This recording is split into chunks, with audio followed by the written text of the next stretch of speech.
Hey, what's up everybody? I am Lizzy Murphy, and in this week's video, I'm going to be talking to you all about the Nancy Drew book, Password to Larkspur Lane. So I have recently decided to go back and reread all of the Nancy Drew series because I read them 11 years ago, so that is a long time ago, and I remember some instances with all of the books, but I don't remember everything. And I just loved the series as a kid. So I thought I would go back and reread the entire series. And I actually have read book 1 to 9 over the course of like a few years, just like here and there, going back and rereading them. So then I went back and I read this one, and I'm currently on the 11th one, The Clue in the Broken Locket.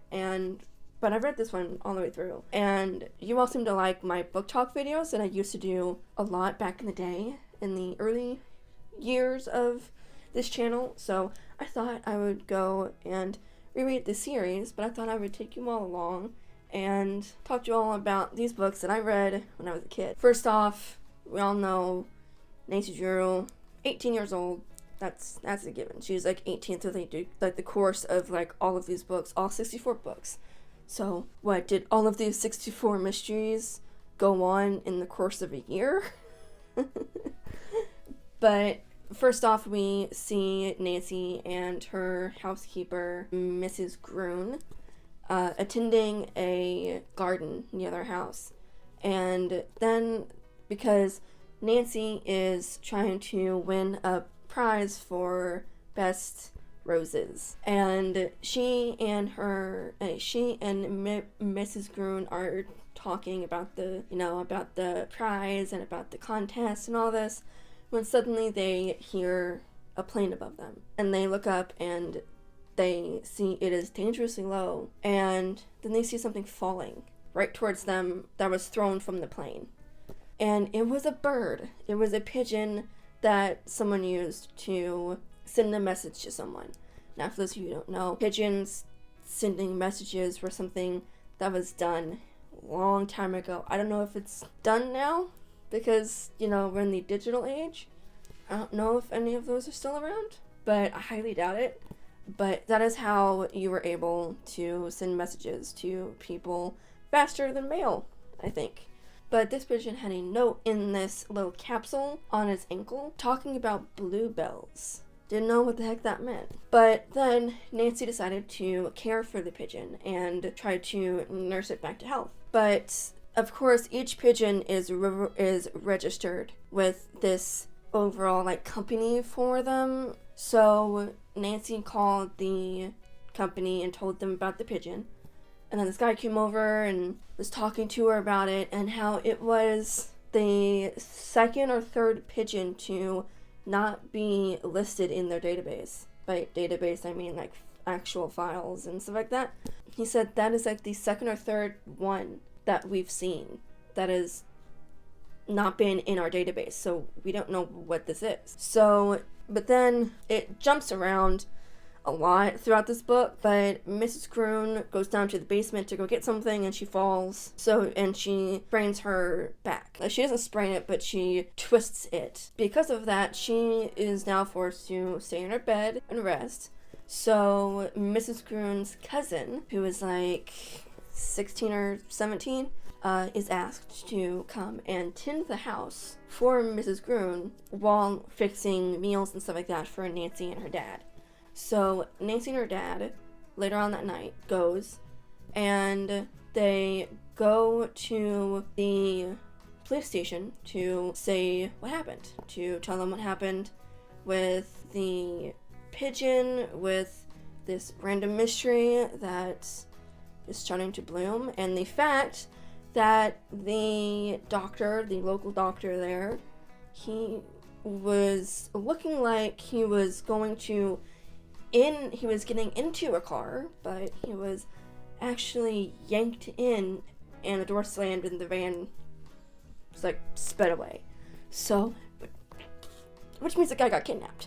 So, but it looked like it could have been misconstrued as he was getting into the car. But Nancy and her dad figured that they would go tell the police anyway. So, because of this, Nancy and her dad goes to the police station. Nancy drives, And because of there being no parking, Nancy tells her dad to go to the police station, like to get out of the car, go up there, start telling the story, and she'll be there in a minute so she can park.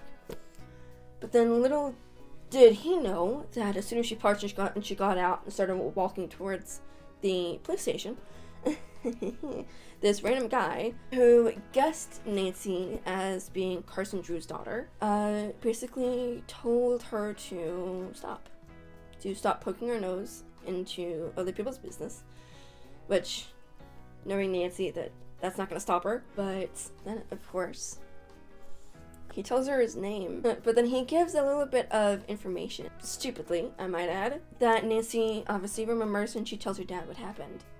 And he then tells her that that is a former lawyer who turned bad because he got sent to prison because of doing something wrong as a lawyer. And Carson is the one that put him in jail. So Carson thought that, oh, he was doing this to get back at him. But Nancy doesn't think so. Long story short, they find out that these people somehow know where to find Nancy and is tracking her and stalking her to make sure she doesn't know what's going on. But Nancy then finds a bracelet that has a specific charm on it that is engraved. Then she takes it to the jeweler's and she finds out that it was part of like this specific like era, I guess. And then she then goes to help her friend with another case. Thought it was unrelated completely. Turns out both cases are related. Of course, because, you know, just so happened that this case that her friend asked her to do and this one that she's been trying to solve are connected. Of course. So, she then starts working on both cases at the same time, which is technically, like I said, the same case, but different in a little bit of ways. As she's staying at her friend's grandparents' house, she, Bess and George, Nancy's best friends, find out that Ned is obviously Nancy's boyfriend, but Bert and Dave are not Bess's and George's boyfriends. So, But then, of course, they offer to help them in any way they need with the cases. And it turns out that it was good that they were there because at one kind of chaotic part, they find out that Nancy's friend's grandparents, the Cornings, they have a butler. And he suddenly just disappeared one night. He's been acting weird for like weeks. And there's been like this giant fire circle that has been outside their house and getting closer and closer every single night. And they don't know what it is. It's been going on for a week. So then they decided to tell their granddaughter, who then told Nancy, and then got her there. But then they found out that the butler just disappeared one night without saying anything. So, but then the next morning, after he disappeared, there was a note from him that said, "Please do not call the police. I will explain later," or something like that. And so then after days of not hearing from him, not seeing him at all, they have a trap set because the Cornings have this jewelry collection that Mr. Corning kept getting like charms and jewelry for his wife every single year. So they have this huge collection. And then they set up a trap because they knew that they were after because Nancy knew that the bad guys were after the jewels because they needed money, obviously. So they set up a trap, and little did they know that it wouldn't be any bad guys, it would be the butler, who was about to put the jewels in this big duffel bag. But then Nancy heard him say, "I can't do it. I can't do this to them." So then she started trying to reason with him, and it was bad. But then she said that she would set herself up as bait to get the bad guys to come into the house for the trap that they had set, because Ned, Bert, and Dave were outside keeping watch. But the butler said, no, I'm not going to let you do that, and just runs outside as if that'll make things better. And she runs after him, saying, please stop, no, we can do this. And he said, I'm not gonna let you do this. And then next thing Nancy knows, she is being like grabbed on the shoulders and like shoved and like thrown, and she bangs her head on concrete and she blacks out. And next thing she knows, she's on the Corning's couch with everyone in the room, with Ned, Bert, and Dave, Baz, George, and the Cornings. So Nancy didn't have a good time in this book. I feel like I've been rambling on for a while.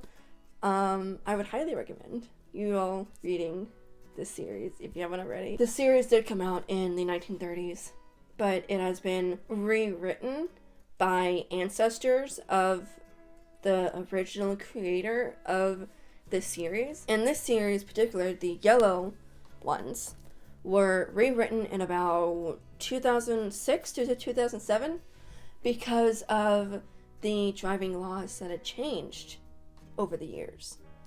So Nancy was originally 16 in the books, but they had to change her to 18 for driving laws. So they basically had to go back and redo all of the books just to change her age and certain interactions with people if they like mentioned her age or something like that. So that's gotta be hard, actually, to go through 64 books. That's gotta be hard. I didn't actually think about it that way. But yeah, this was a really good book. I remembered a lot of it as I started reading it. I was like, oh yeah, I know this part. So apparently I retained a lot of stuff when I was 10 years old. So anyway, if you all want to check out this series, obviously leave a link to the series or the first book or whatever I can find down below in the description box for you all. And I will talk to you again next week. Bye, everybody.